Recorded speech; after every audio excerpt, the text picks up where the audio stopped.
L'augmentation du prix des carburants pousse certains particuliers et entreprises à passer tout de suite aux véhicules électriques.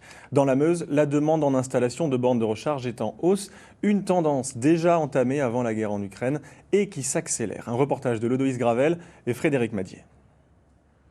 2,40 € le litre de gazole, 2,20 € le litre de sans-plomb. La flambée des prix des carburants n'a fait que renforcer la conviction de Didier Ménard. Cet habitant de Stainville a décidé d'abandonner le diesel. Il s'est lancé dans des travaux pour installer une borne de recharge électrique pour ses nouvelles voitures. Et donc ma wallbox sera installée ici, à ce niveau, pour pouvoir recharger mon véhicule électrique. Vendredi dernier, il a pris livraison de cette voiture 100% électrique pour madame. Dans quelques mois, il aura un deuxième véhicule électrique aussi pour lui-même. Un choix pragmatique qui tombe à point nommé avec l'actualité.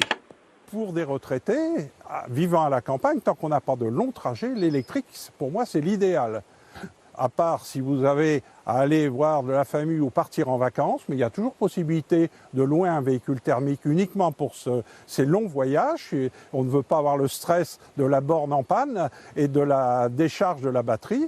Mais sinon, la plupart de nos trajets ici, même pour ceux qui sont en activité, dépassent guère 50 km dans la journée. Cette borne de recharge vient tout juste d'être installée sur le parking d'un restaurant. L'entreprise qui l'a mise en place est de plus en plus sollicitée pour ce type d'appareil. La demande est en hausse de 10 à 15%. Il y avait une dynamique qui était déjà engagée depuis un certain temps, mais effectivement, depuis la hausse de carburant, on a quand même une accélération du déploiement des bornes qui est due certainement effectivement au prix du carburant qui est sans cesse à la hausse. Depuis janvier, cette entreprise a installé une dizaine de bornes de recharge dans la Meuse, dont 8 chez des particuliers. Et au moins 10 nouvelles installations sont prévues dans les prochaines semaines.